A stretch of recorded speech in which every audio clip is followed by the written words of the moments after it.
কষ্ট হয় বলে ভগবানকে যেও না ভুলে।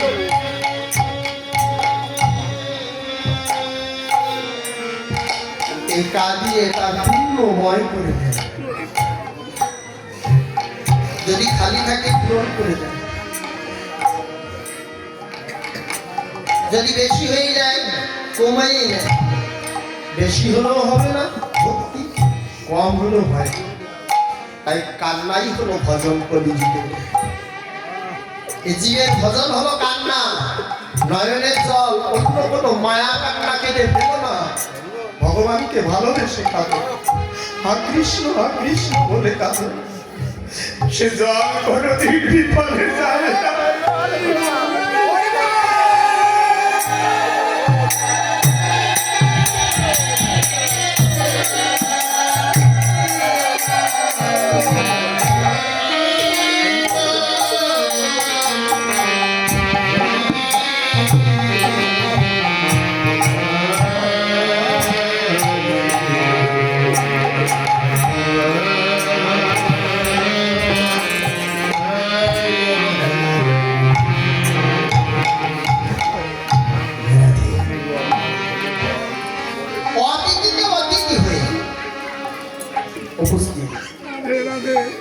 আসন দিয়েছে, বসতে দিয়েছে। স্বামীর কাছে বলছে, স্বামী গো, আমাদের দ্বারে ব্রাহ্মণ অতিথি এসেছে, শিক্ষায় ভিক্ষায় যাও। আজ আমাদের কোনো ভাগ্য ভালো, আমরা অধিক সেবা দেব। কি করলেন? সঙ্গে সঙ্গে ভিক্ষার ঝুড়ি কাঁধে নিয়ে বেরিয়ে পড়লেন।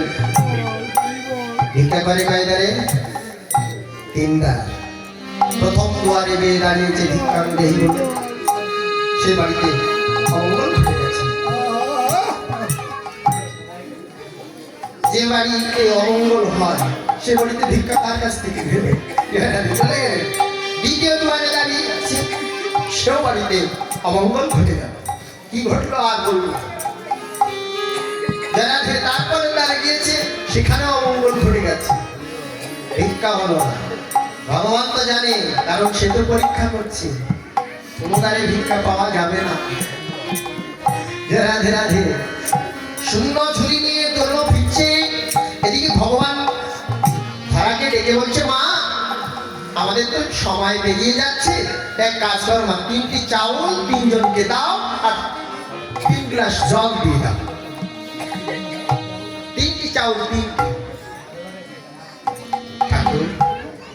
আমার স্বামী এখন ফিরে আসবে, এই তো আসার সময় হয়েছে। আমার ঘরে যে 3টি তন্ডুল না, তন্ডুল চাল, আমার ঘরে যে কোনো সঞ্চয় নেই। আচ্ছা আচ্ছা ঠিক আছে, আসুন। ক্ষুধার জ্বালায় উদার জ্বলছে, হাত থাকতে পারছে না। অতি দ্রোণ ফিরে আসছে, আর ধরা কি করছে জানেন? একবার ঘরে যাচ্ছে, আবার পায়ে আঙ্গুনা আসছে কিনা স্বামী ফিরে। দূর থেকে দেখতে পেয়ে স্ত্রী আঙ্গুনার কাছে যে আচল পেতেছে, দাও স্বামী, শীঘ্র তন্ডুল দাও, সেবার সময় যে হয়ে গেল। দ্রোণ কি করছে? শূন্য ঝুড়িটা ধরার অন্তরে ঝাঁকছে, আর নয়ন থেকে ঝরঝর করে জল পড়ছে। কি হলো স্বামী, তন্ডুল কোথায়? ধরা, আমি সকাল থেকে দুপুর 1টা পর্যন্ত প্রত্যেক দাঁড়ে দাঁড়িয়ে ঘুরেছি, কেউ আমাকে পুষ্টি তন্ডুল দিল না। স্বামী কি বলছো তুমি? শুনেছি শাস্ত্রে বলে, কোন গৃহস্থের দ্বার থেকে যদি অতীত বহির্মুখ হয়ে যায়, ওই অতীতের যত দুঃখ ওই গৃহস্থের দ্বারে রেখে যায়, ওই গৃহস্থের যত পুণ্য ওই অতীতেই নিয়ে যায়। সারা জন্মের পুণ্য আজ আমাদের বিফল হয়ে যাবে। বীজ বড় বুদ্ধিমান,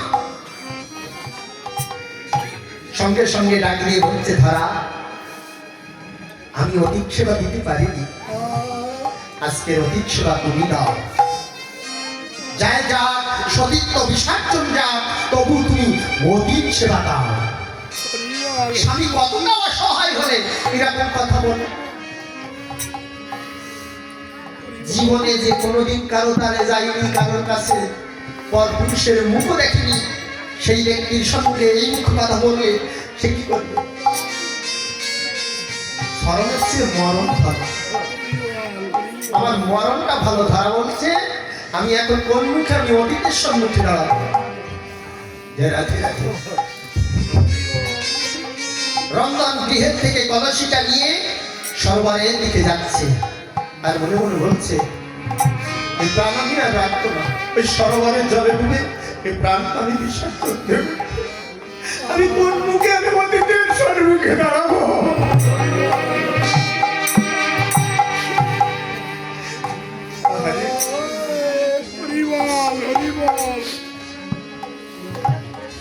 ভগবান অন্তর্যামী অন্তরের কথা বুঝতে পেরে সঙ্গে সঙ্গে শঙ্করকে ডেকে বলছে, শঙ্কর, সঙ্গে সঙ্গে তুমি একটা মুদি দোকান থেকে বসো ওই সরোবরের অপর ধারা যেখানে জলন্তি হচ্ছে, দাও। সঙ্গে সঙ্গে শঙ্কর একটা মুদি দোকান থেকে বসেছে। মহাদেব ধরাদেবী ঘাটে এসে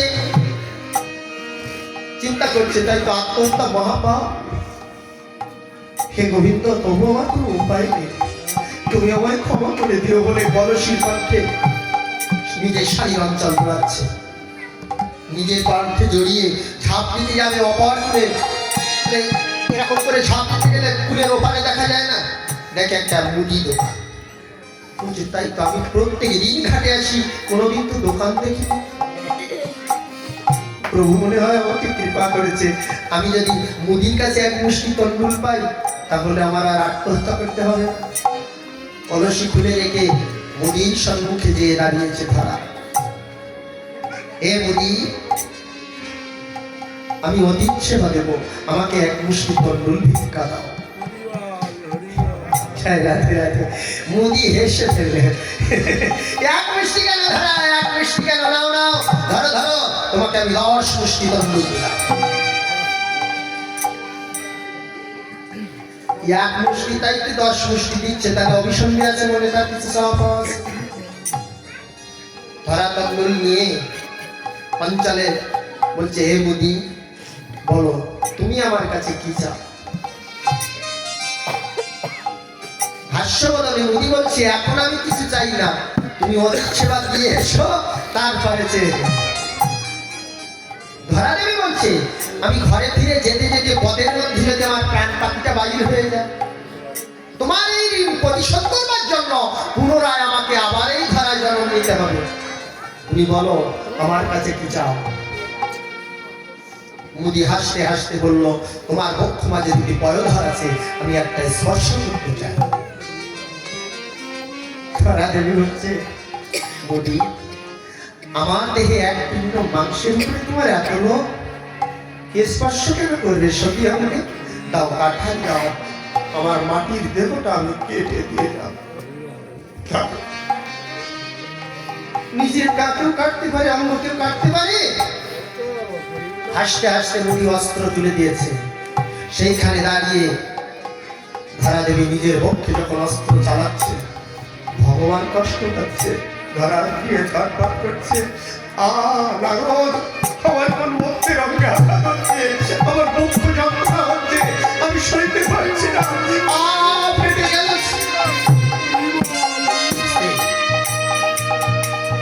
নারদ বলছে, ঠাকুর, এই মঠধামে এমন কি ভক্ত আছে তোমার যে তার অঙ্গের আঘাত তোমার অঙ্গে হচ্ছে? জানি না, আমি জানি না কোন ভক্তে। স্তন কেটে মুদির কাছে যে বলছে, নাও মুদি, তুমি মা বলে পান করো,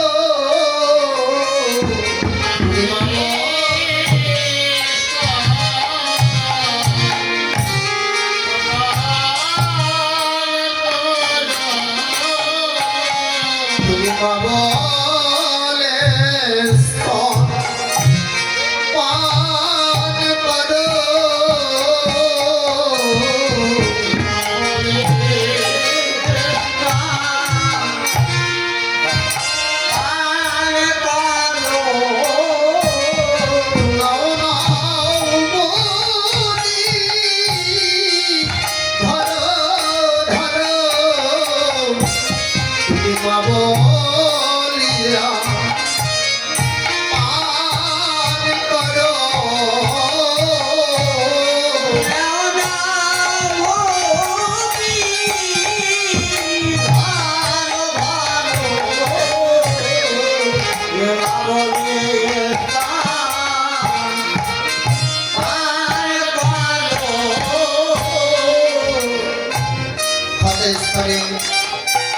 অঞ্চল চাপা দিয়ে রুদির কাছে ডেকে বলছে, হে রুদি,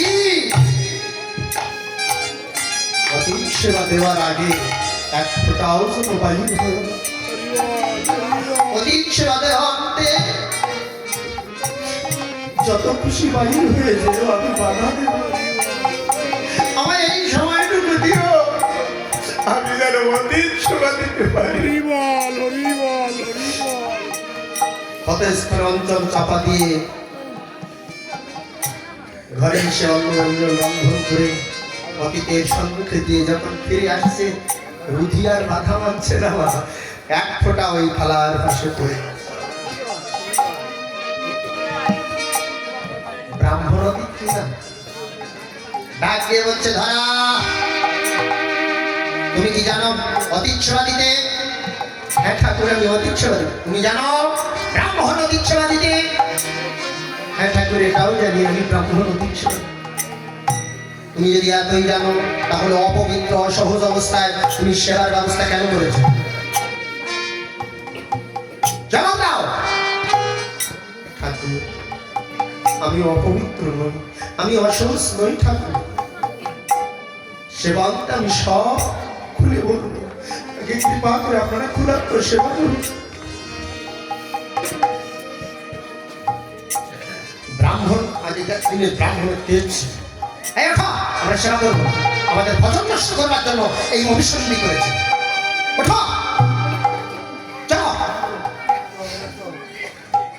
তখন ধরা দেবী বলছে, ঠাকুর, স্বামী গিয়েছিল ভিক্ষায়, সকাল থেকে দুপুর পর্যন্ত প্রতি দাঁড়ে দাঁড়ে ঘুরে ভিক্ষা পাইনি ঠাকুর। আমি গিয়েছিলাম সরোবরে প্রাণ বিসর্জন দিতে ঠাকুর।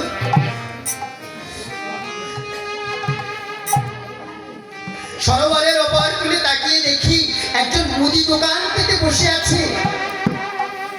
আত্মহত্যা মহাপাপ জেনে আমি মুদির সম্মুখে যে বললাম, মুদি, আমাকে এক মিষ্টি তন্দুর ভিক্ষা দেবে।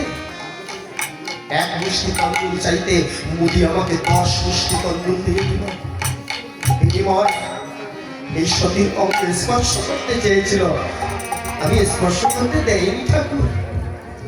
আমার এই মাটির দেহ কেটে মুদির দোকানে বন্ধ রেখে আমি অতীত সেবার আয়োজন করেছি। এই অন্ন যদি গ্রহণ না করে ঠাকুর, আমার এইখানেতে মৃত্যু দাও গো।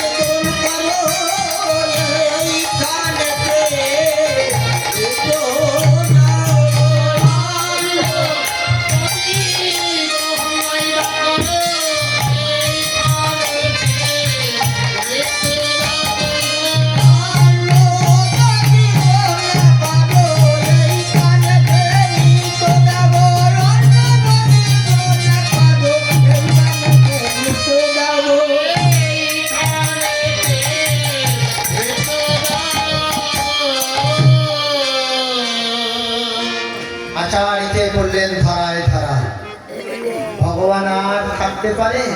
সঙ্গে সঙ্গে শঙ্খ চক্র চতুর্ভুজ ধারী ধারা, মা ওঠো, দেখো তুমি সাধনায় সিদ্ধি লাভ করেছো। মা বলো, তুমি কি বর চাও? ধরা উঠে দাঁড়ালেন, ক্ষতের স্থানে কোমল হস্ত বুলিয়ে দিল, আবার দীর্ঘস্থান হয়ে। রাধে রাধে, বলো মা, তুমি কি বর চাও? স্বামীর কাছে করজোড়ে বলছে, স্বামী তো ঠাকুর এসেছে, বর চাইবে না। কি বর চাইবো বলো? দ্রোণ হচ্ছে, দাদা হরি বল, হরি বল, হরি বল।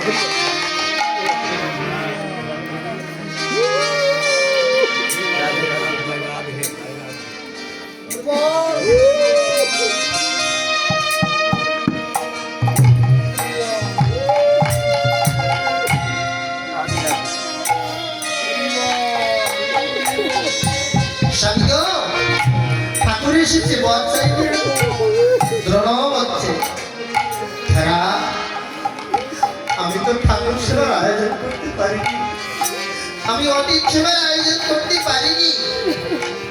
ওয়ার চাইবার অধিকার আমার না।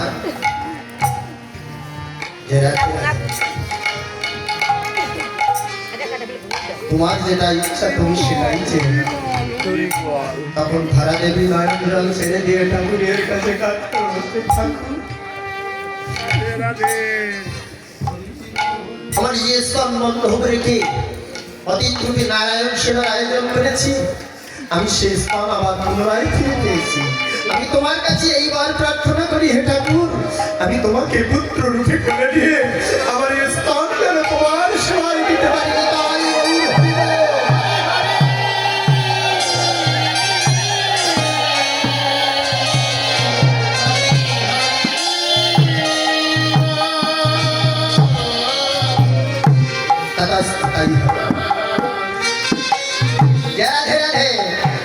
জন্মগ্রহণ করার কথা বলিনি যে আমার উদারে এসো, কি বলেছিল? পুত্র রূপে করে নিয়ে যেন স্তন তোমার সেবায় দিতে পারি। এই জন্মগ্রহণ করেছিল দৈবকীর উদারে, আর দুগ্ধ পান করেছিল যশোদা। বলি সেই ধরায় যশোমতী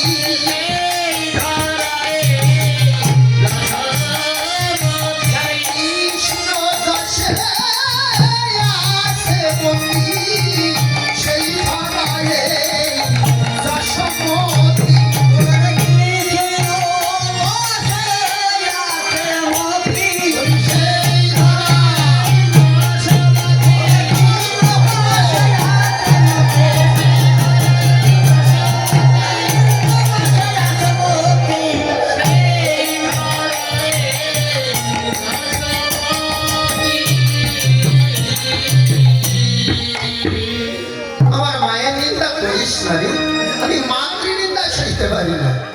আমি সবই পারি, মাতৃনিন্দা সইতে পারি। রাধে রাধে।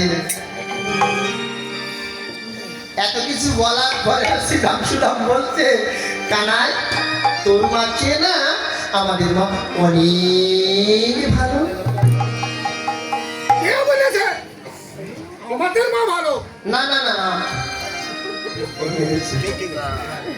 আমার মা ভালো সবাই জানে। ওনার মা ভালো, আমার মা ভালো, এনাদের মা ভালো, শুধু তোমার মা ভালো কিছু বলতেই না। তাই পাগলা খেয়েছে, শুয়ে থেকে থেকে শুয়ে পড়ে পড়ে বাজছে, এখন উঠে দাঁড়িয়ে বলছে ওনার মা ভালো। মেনে নেওয়া যাবে? বলে মেনে নেওয়া যাবে? তোর মা ভালো না, আবার বলে আমাদের মা ভালো। এদের মা ভালো, আমাদের মা ভালো, তোর মা ভালো। আচ্ছা, সবাই যদি এক পক্ষে বলা হয় আমাদের মা ভালো তোর মা ভালো না, তাহলে রাগ হয় কিনা? হ্যাঁ, রাগ হয় কিনা বলেন? গোবিন্দ যখন আর একা পাচ্ছে না, তখন রাগ করে বলছে আমার মাকে নিন্দা করছিস, আজকের পর থেকে আমি আর তোদের মুখ দর্শন করতে চাই না। এই মুহূর্ত তোরা আমার আঙ্গিনা ছেড়ে চলে যাবি, আর আমার আঙ্গিনায় আসবি না। কান উঠেছি দাম কথা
সুরে সুর মিশিয়ে উঠছে। হ্যাঁ ঠিকই বলেছে তো, ভালো তো ওদের মাই ভালো।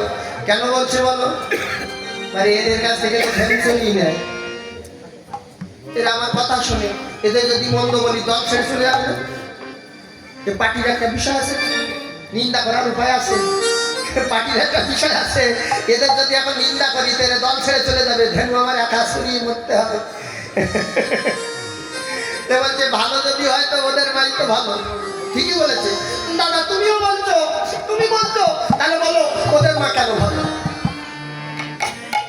বলো বলো। বলরামের মাথায় হাত উঠে গেছে, বলছে তাই তো, এখানে যে কি নিয়ে গন্ডগোল ঘটেছে তা তো আমি জানি। সিদাম, এই সুদাম এদিকে আয় বাবা, ভাই এদিকে এদিকে এদিকে তো।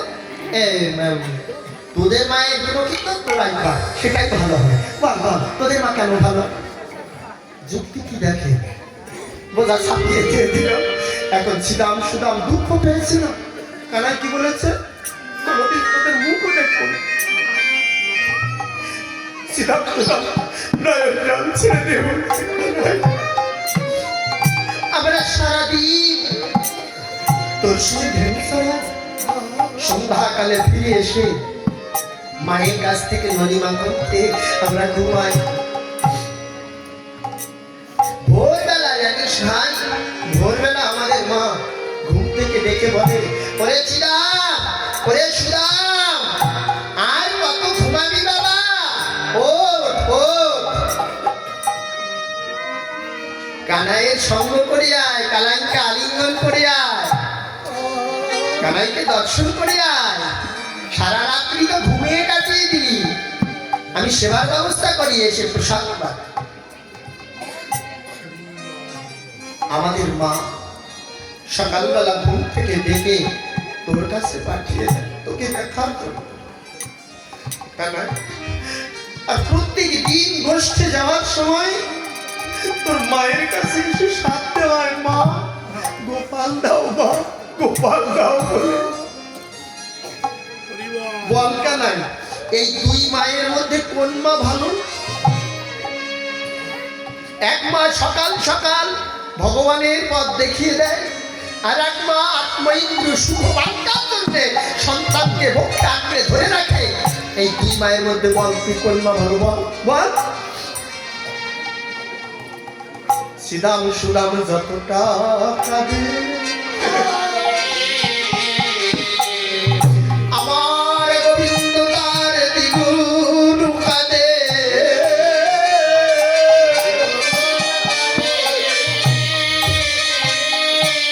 নয়ন জল ছেড়ে দিয়ে বলছে, ওরে সিদাম, ওরে সুদাম, ভালো যদি হয় ভাই তোদের মা ভালো।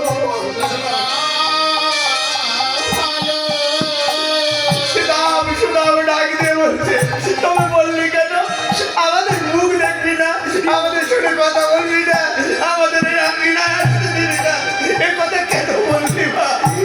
বল কানাই। কৃষ্ণদয়াময় কাচ্চার বলছে, পক্ষে জড়িয়ে ধরেছে সিদাম সুদামকে।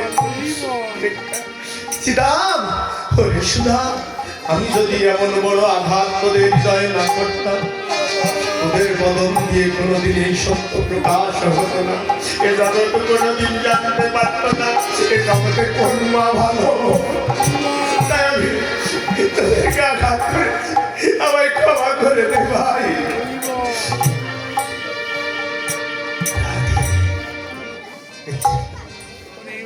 কোন মা ভালো?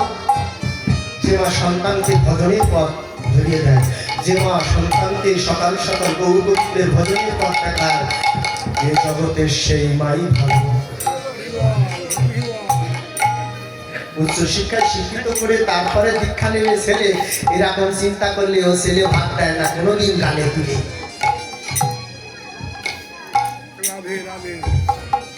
শিক্ষিত হবে এবং জ্ঞানী হবে, বিদ্যান হবে, যদি আমার গোবিন্দের কৃপা লাভ হয়। ভালো সন্তানের মা হয়ে একদিন বেঁচে থাকলেও মা ভালো, আর খারাপ সন্তানের মা হয়ে যদি আজনম বেঁচে থাকো, আজনম তোমাকে গালি শোনা ছাড়া আর কিছুই পাওনা হবে না।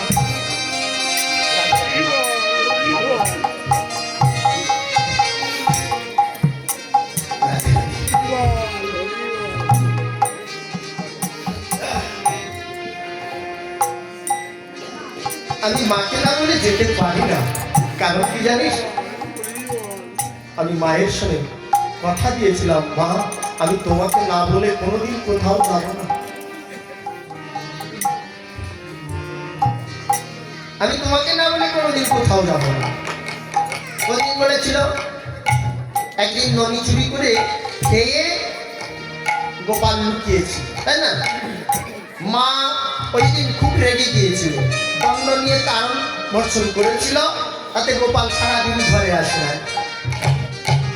সন্ধ্যাবেলা যখন মা কাঁদতে বসেছে, হা গোপাল হা গোপাল করে, তখন ঘরে এসেছে। মা কি করেছে? গোবিন্দের হাতটা নিজের মাথায় তুলে নিয়েছে। বল, শপথ কর, আজকের পর থেকে আমাকে না বলে তুই কোথাও যেতে পারবি না। আমি সেদিন মাকে কথা দিয়েছিলাম, আমি তোমাকে না বলে কোনোদিন কোথাও যাবো না মা। তাই বলছি ভাই রে, মাকে না বলিয়া শ্রীরাম আমি যাই যদি গোষ্ঠে, মরিবে আমার মা আমি পড়িব সংকটে। আমি কথা দিয়েছি না?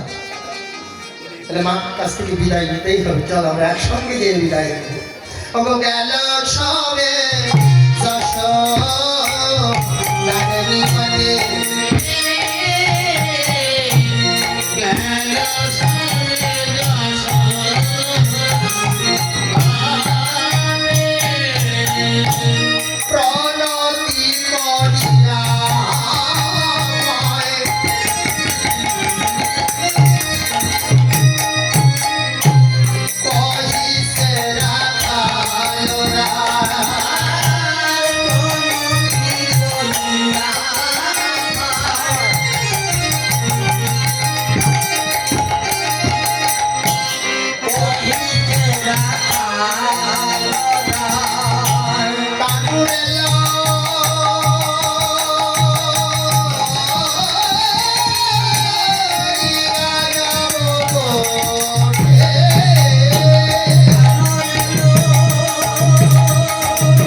প্রণাম করে গোপালকে চাইছি। রাধে মা কি বলছে? আরে বড় হলে লাল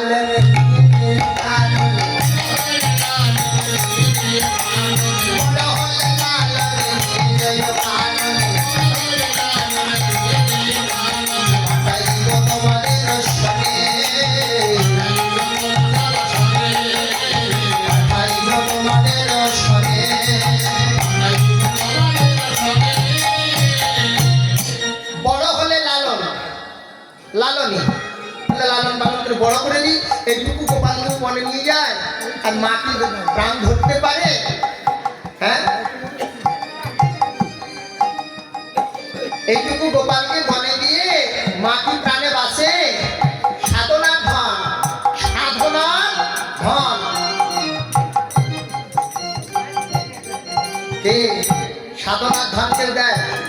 টাকা পাবে, হ্যাঁ, যদি সম্পত্তি থাকে, সব বিষয় থাকে, তাও পাবে। ইচ্ছা আছে সব পাবেন, সাধনার ধন কেউ সহজে দেয় না। সাধনার ধন নীলমণি চাইলে তো পাওয়া যায় না। তা বাবা আমার গোপাল এখন দেবো না, এখানে দুধের ছাওয়াল বনে বিদায় দিয়ে দৈবে বুঝি করবে মায়। তোরা আমার প্রাণে বধ করতে এসেছিস, আমাকে মারার জন্য তোরা এসেছিস, তাই না? আমার গোপাল বনে দেবো না। আস্তে আস্তে তা বলরাম বলছে, মা তোমার গোপাল যদি বনে বিদায় না দাও তাহলে এই নবলক্ষ ধেনু একটাও বাঁচবে না। বলছি কেন?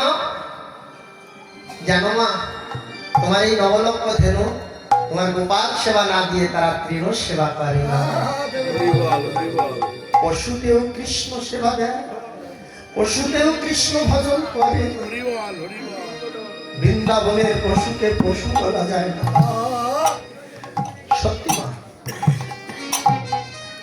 বৃন্দাবনে যে পশু আছে ওকে পশু বলা যাবে না। তারা কৃষ্ণ কথা শুনে কৃষ্ণ প্রেমে পাগল, রাধে রাধে, ওদেরকে পশু বলো না। কৃষ্ণ সেবা না দিয়ে তৃণ সেবা পারে না। বুঝতে পেরেছি, এই ধেনু আমার কাল হয়ে গেছে। ধেনু যদি না থাকে তাহলে গোপাল আর বনে যাবে না।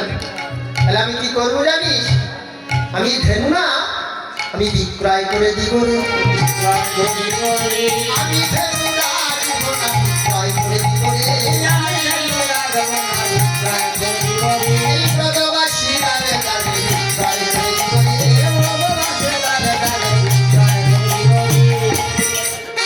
আস্তে আস্তে মা খুব উত্তম কথা বলেছো মা। তুমি বিচার করে বলো, এমন ধনী এই যে কে আছে যে সমমূল্যে তোমার এই নবলক্ষ ধেনু কিনে নেবে? ও বুঝতে পেরেছি।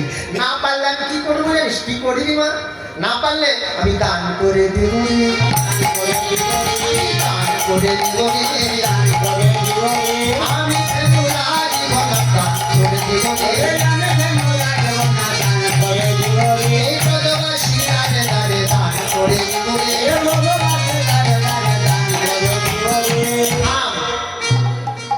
দান তো সহজ কথা, তাই না? আর দান পেলে কে না নেয়? ঠিক, দান গ্রহণ করা অধিকার নেই, সে অবশ্য হাত থাকতে আমাকে দাও। জয় রাধে রাধে। আস্তে তোমার গোপাল না রনি খেতে ভালোবাসে, যদি দান করে দাও সবাই নিয়ে নেবে। তুই নবনী সেবা করতে ভালোবাসে তোমার গোপাল, ননি কোথায় পাবে? ননি পাবে কোথায়? মা বলছে আমি ভিক্ষা করে আনিব,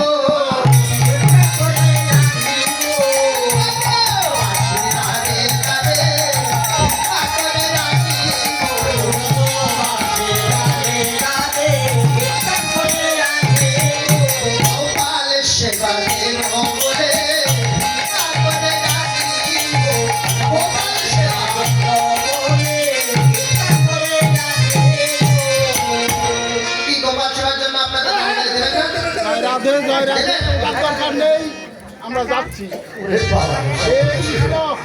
আচ্ছা দেন মা, গোপাল সেবা যাচ্ছে তো দিয়ে দেন।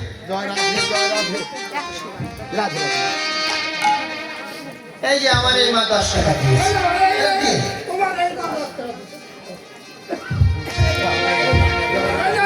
ওটা হবে না, ওটা হবে না, আমার তরফ থেকে যাচ্ছে আপনারা দিন, ওনাদের কাছে দিয়ে দেন। যারা ভেবেছেন না গোপাল সেবার নাম করে দিয়ে দেন। আস্তে আস্তে মা, তুমি যে রাজরানী, ভিক্ষা চাইলে রাজাকে কেউ ভিক্ষা দেয়? রানীকে কেউ ভিক্ষা দেয়? লজ্জা পায় না যে মা আমাদের সঙ্গে রহস্য করছে, মানে আমার দেওয়ার সাধ্য আছে কিনা তাই এসে হাত পাচ্ছে? তোমার তো ভিক্ষা কেউ দেবে না মা। আছে তখন মা বলছে, কে ভালো করে শুনুন, মা যশোদা কি বলছে? ভিক্ষা না দিলে আমি কি করবো জানিস? কি করবি মা? আমি ঘুরাইয়ে ঘুরাইয়ে লব, আস্তে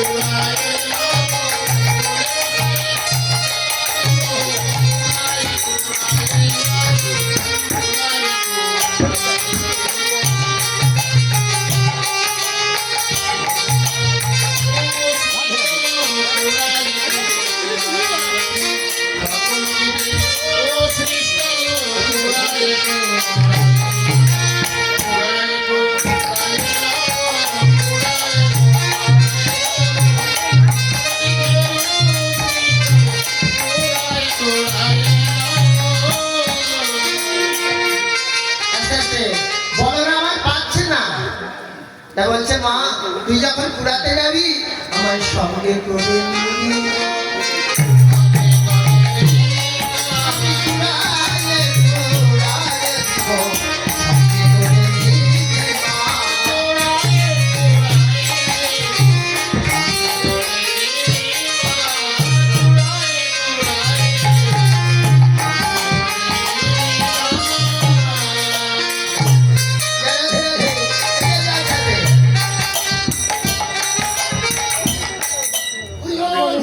আমি কুড়িয়ে দিব তুই সঙ্গে করে আমার নিয়ে। রাধে রাধে। তাহলে আসে তাহলে কুড়াইয়ে কুড়াইয়ে দিব, তুই কোলে বসিয়ে এসে বাজা। মাও পাচ্ছে না, দুটো প্রেম সমানে সমান চলছে। তখন মা ক্রোধ করে বলরামকে বলছে, বলরাম সবাই অগ্রজ তুমি, তোমার হাতে সফেদি আমার নীলমণি, আর কাল তাকে গলে নিয়ে তুমি সিনা দিয়ে মারলে বাবা। কোন প্রাণে মেরেছিলে? এটুকু নবনীর উঠুনি গোপাল, তোমার হাতে সঁপে দিলাম আর তুমি তাকে বলে নিয়ে মারলে বাবা।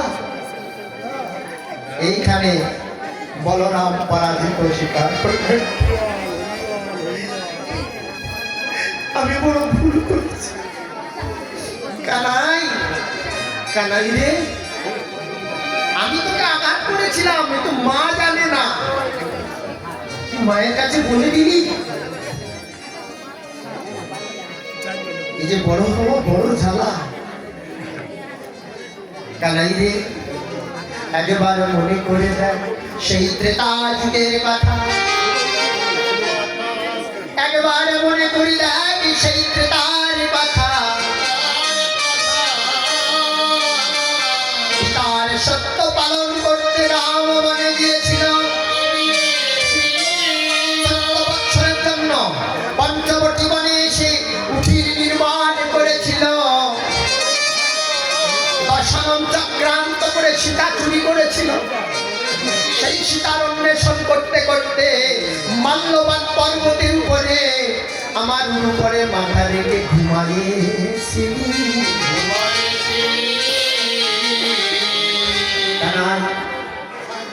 আমার উত্তরে সংকুলিত হয়ে বলেছিল, কে আমার দ্বার রুদ্ধ করেছ?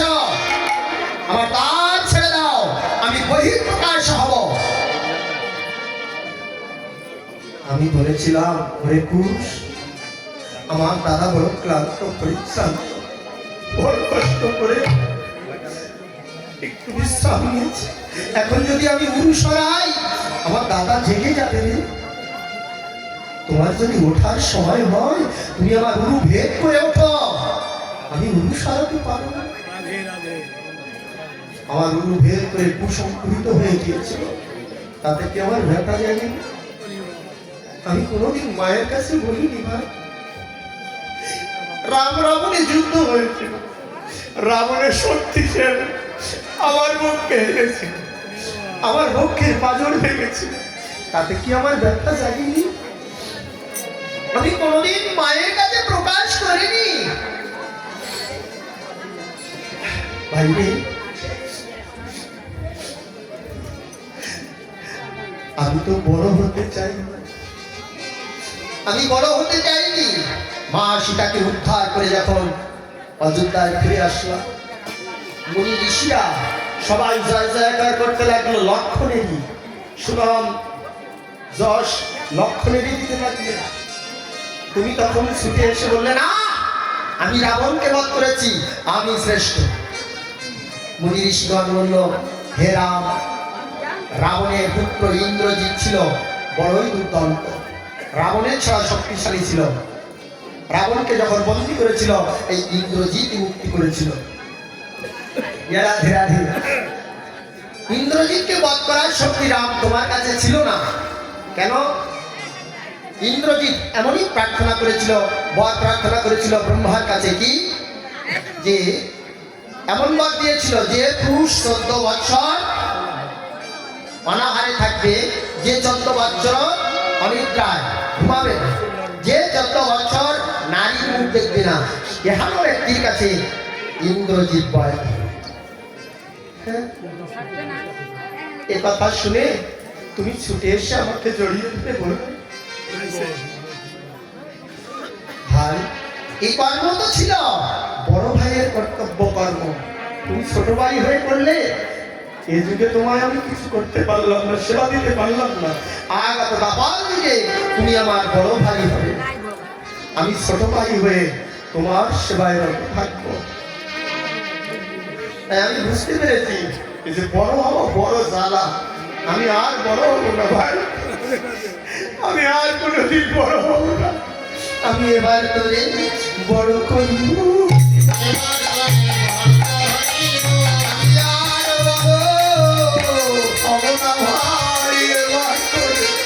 বড় করিব।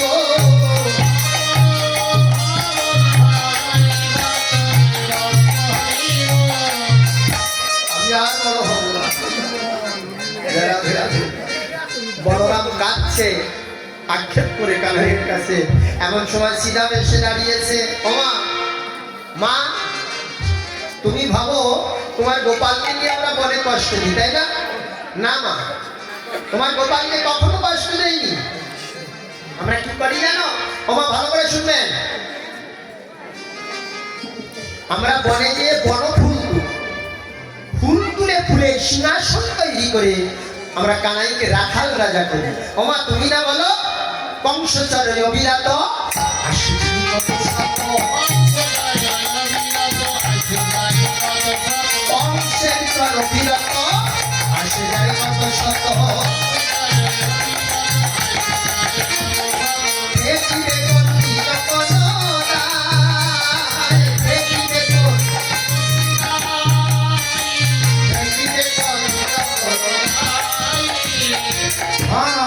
আমরা একদিন কি দেখছি জানো?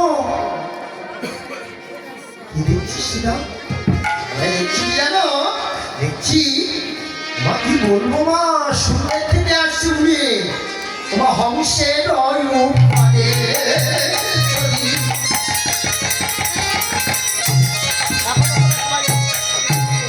হংসের রূপ পারে চতুর্মুখে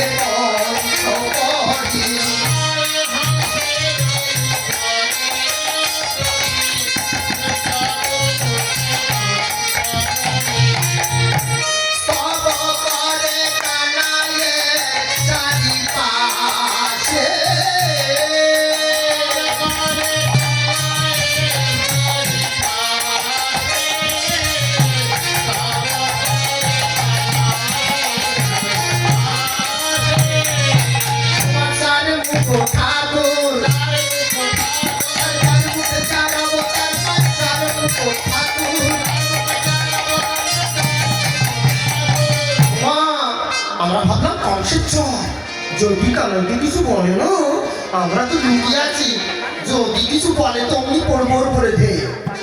কি দেখলাম না জানো? এই 4 মুখে তার 4 অবতার। কেন মা? প্রথম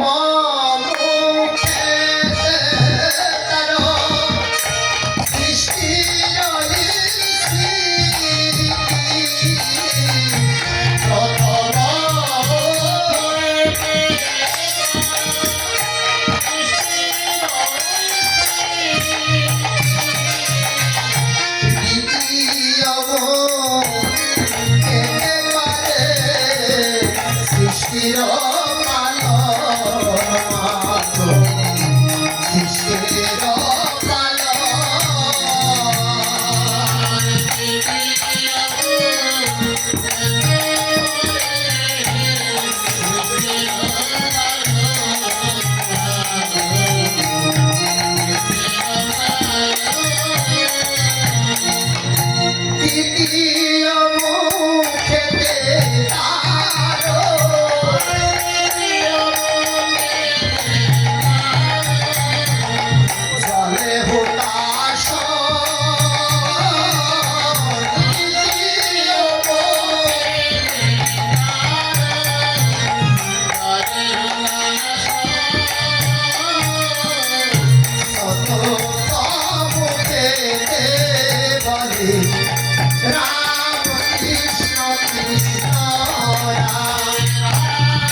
বিচার করবো।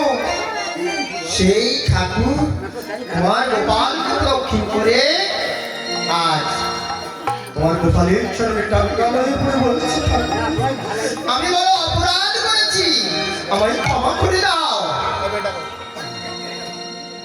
মা, তোমার গোপালকে দেখছো ওইটুকু জানো না মা, তোমার গোপালকে তুমি চেনো না। বলছে ব্রহ্মা, তুমি যে অপরাধ করেছ, এই অপরাধের ক্ষমা আমার কাছে নাই, তোমাকে সাজা পেতেই হবে, তোমাকে 22 বাজারে বেত্রাঘাত নিতে হবে, জবর উপরে প্রতিপালিত হতে হবে।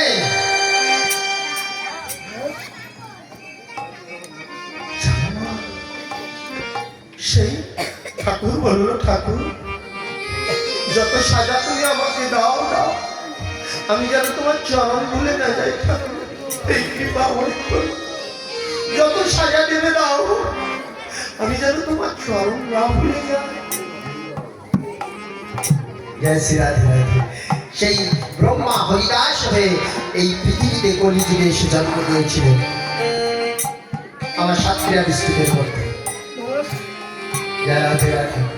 হরিদাস, ব্রহ্ম হরিদাস, সেই জগন হরিদাস সাতক্ষীরা ডিস্ট্রিক্টের মধ্যে পড়ে। কারা গেছে? অনেকেই গেছেন, অনেকেই জানেন। জয় রাধে রাধে। বেনাপোল হলো ভজন পীঠ, ওখানে ভজন করতোটা যশোর ডিস্ট্রিক্টের মধ্যে, কিন্তু জন্ম যেখানে হয়েছিল সেটা সাতক্ষীরা ডিস্ট্রিক্টের মধ্যে, সোনাই নদীর তীরে। জয় রাধে রাধে। যাই ওমা, তারপরে একদিন আমরা কি দেখছি জানিস? আজকে মা, যদি ছেলের গুণকীর্তন করা হয় তখন কিন্তু আর রাগ থাকে না। আয় আমার পাশে ভাই, পান খাবি? পান খাবি? মানে যদি কেউ ছেলের দুর্নাম নিয়ে আসে, তোর ছেলেটা তো জ্বালিয়ে দিল, আর কারো ছেলে পেলে আসে না তোর একা হয়েছে, তাহলে কিন্তু মারার উপায় নেই। এই তোর এখানে ডাকিস, যা সরে যা, তোর কথা শোনার আমার সময় নেই, আমার ছেলে আমি বুঝবো। বড় জ্ঞান দিতে এসেছে। এইবার যদি কেউ এসে বলে, জানি দিদি তোর ছেলে না, আর কি গুণ বলবো রে, আই দিদি পান খাবি, বস কি খাবি বল, হ্যাঁ তোর জন্য আমি কি করতে পারি? ছেলে যদি কোনো কীর্তন মাদের কাছে করা হয় তাহলে আর একেবারে কত কত হয়ে যায়। আর যদি দুর্নাম করা হয় তাহলে ছেলে যতই খারাপ হোক না কেন, যদি দুর্নাম মার কানে তোলা হয় তাহলে মা হজর করে যাবো, কাজ থাকতে কাজ থাকে। কে কিমা আপনাদের এই গুণটা আছে? এই জন্য তো মা মা বলছে, আয় সীতাম তুই আমার কাছে আয়, বল বল আর কি করেছিল রে আমার গোপাল। মা আর একদিন আমরা কি দেখছি জানো? তারপরে এক রাতে হাতে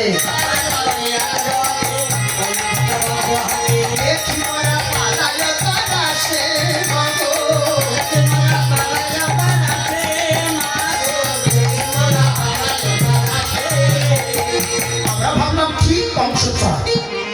ও মা কি বলবো মা, সে ঐরাবত হাতির পিঠ থেকে নেমে এসে তোমার গোপালকে প্রদক্ষিণ করে ভক্তি করে টান টান হয়ে পড়েছে। বলে, আমি তো চাই না ঠাকুর, আমার এই যন্ত্রণা থেকে মুক্তি দাও, আমি মুক্তি চাই। ও মা আস্তে আস্তে তোমার গোপাল কি বললো জানো? কি বললো ছিল? বললো, ইন্দ্র অপরাধ তো তুমি আমার কাছে করোনি,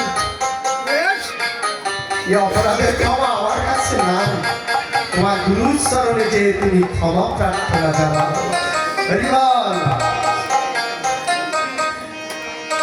ঠাকুর আমি তো যন্ত্রণা সইতে পারছি না, আমি তোমায় মঙ্গল করতে পারি, আমার শরণাপন্ন হয়েছ, তাই তোমাকে সহস্র ভাগ থেকে সহস্র লোচন করে দিলাম।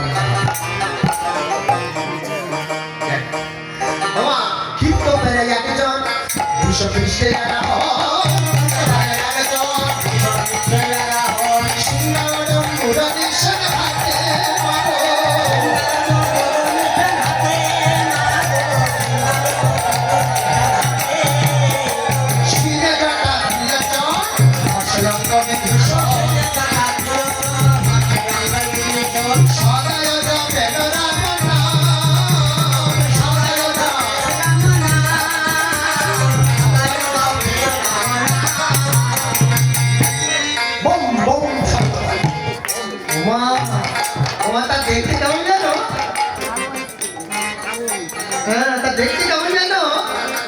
দাদা বলাইয়ের মতো দাদা বলাইয়ের মতো আরে শিরে গাটা মাথা দিত দাদা বলাইয়ের মতো দাদা বলরামের মতো দেখতে কিন্তু তার মাথায় জটা বাকছাল পরা গলায় হাড়ের মালা এই জন্য দাদার সঙ্গে সব মিল আছে কিন্তু পোশাকের সঙ্গে একটু উল্টোপাল্টা হয়ে গেছে মা মা কি বলবো মা জানো মা সে তোমার গোপালকে প্রদক্ষিণ করে তার জটা নিয়ে তোমার গোপালের চরণের উপরে যত নিংড়াচ্ছে জল ছটছট করে পড়ছে আমরা ভাবলাম মনে হয় ওর জটায় গঙ্গা বাঁধা যাচ্ছে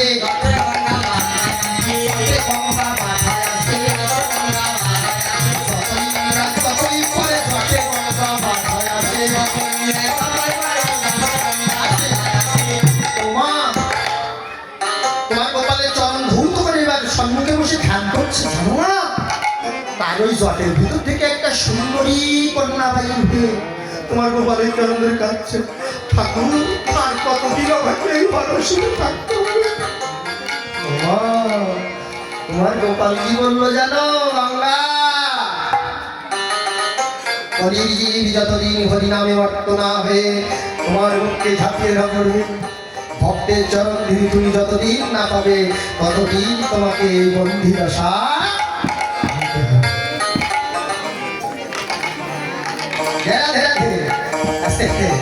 ওমা কি বলবো সেই দেবী আবার জটের মধ্যে লুকিয়ে গেল আর একটা কথা তোমার সঙ্গে বলা হলো না মা ওমা জানো তার বামে একটা নারী দিবার নারী তার বামে একটা নারী ওই তার বামে একটা নারী দিবার নারী তার বামে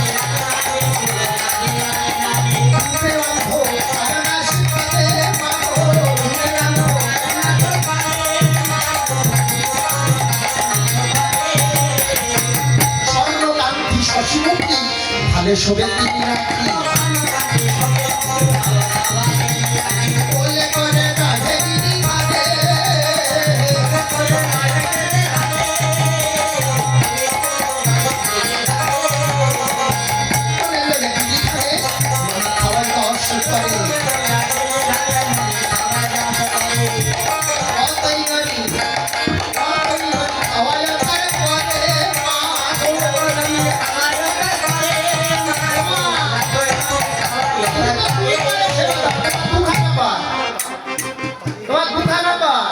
সে বলে যে না সেবা দেয় তার 10খানা কর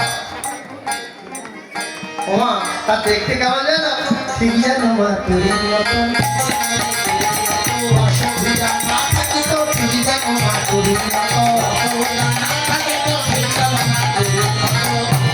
আর যদি 10 হাত না হতো বিনয় না হতো তোর মতনই দেখতে হ্যাঁ মা বলছে এত দেবী আমার গোপালের চরণে হ্যাঁ মা সত্য কথা তো এখনো বলিনি ওই মা তোমার গোপালকে সেবা দিয়ে করে দিয়ে বলে গোপাল মা বলি বলে ডাকো বাবা আমাকে মা গেছিলাম আমার গোপালকে তাকে মা বলেছিল মাথা খারাপ তোমার গোপালকে তুমি চিনো না মা বলছে দুর্গা একটি ভুবনে সবাই তোকে মা বলে স্বাদ মেটে না ওই মা নয়ন জল ছেড়ে দিয়ে কেঁদে বলছে আমি জগৎ পিতার মা বলি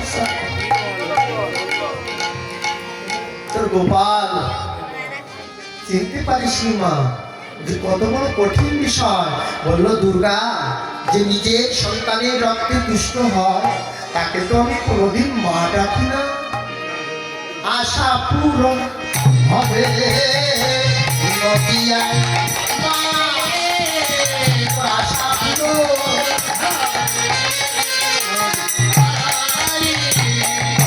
নদিয়ায় আশা পুরাইব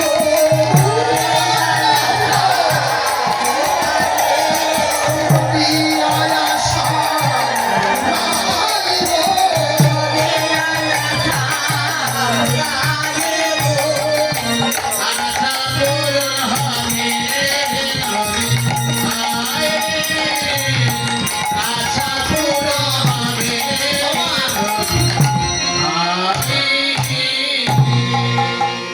শুনিয়া শ্রীরামের ধনসিত নন্দরা পুষ্কর রাধে রাধে। আমার গোপালকে নিয়ে যাবি? বাবা তোমার গোপালকে সাজিয়ে দাও। মামা সাজাইতে যাচ্ছে কিন্তু হাত কাঁপছে, চোখে জল ভর্তি তো, গোপালের বদন ঠিক মতো দেখতে পাচ্ছে না, হাতটা কাঁপছে, ঠিক জায়গায় হচ্ছে না তিলকটা দেওয়া, মা মোটে সাজাতেই পারছে না। গোবিন্দ বলছে শ্রীরাম সুরাম তোরা দেখবে, আমার মা যদি আমাকে সাজিয়ে বলে দেয় এ জগতে মায়ের সন্তানের প্রতি কোনো মায়া থাকবে না, তোরা আমাকে সাজা।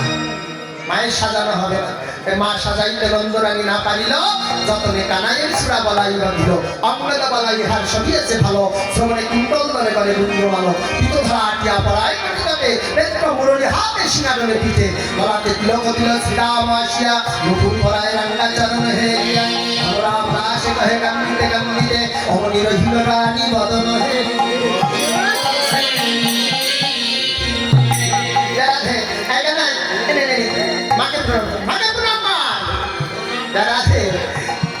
হে জগৎ, হে সন্তানগণ, হে নারী নরগণ, ভক্তগণ, এটা লক্ষ্য করুন বলরাম কি বলছে, সাজানোর পরে মাকে প্রণাম করতে বলছে।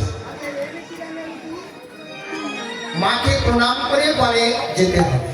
দূরে যান, যেখানে যান, সংসার থেকে যখন বাইরে যাবেন, গুরুজনদেরকে ভক্তি করতে হবে।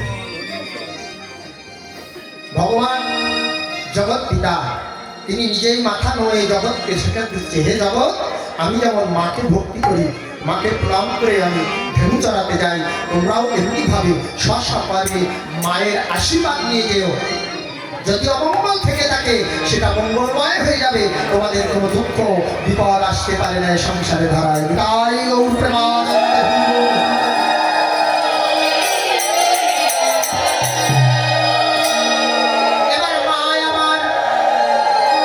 গোপালকে নিয়ে ক্ষীরসান্ননী মাখন সেবা দিয়ে রক্ষা মন্ত্র পড়ে দিলেন। এবার গোপাল কি করছে, প্রণতি করিয়া মায়ে চলিল যাদবরায়, প্রণতি করিয়া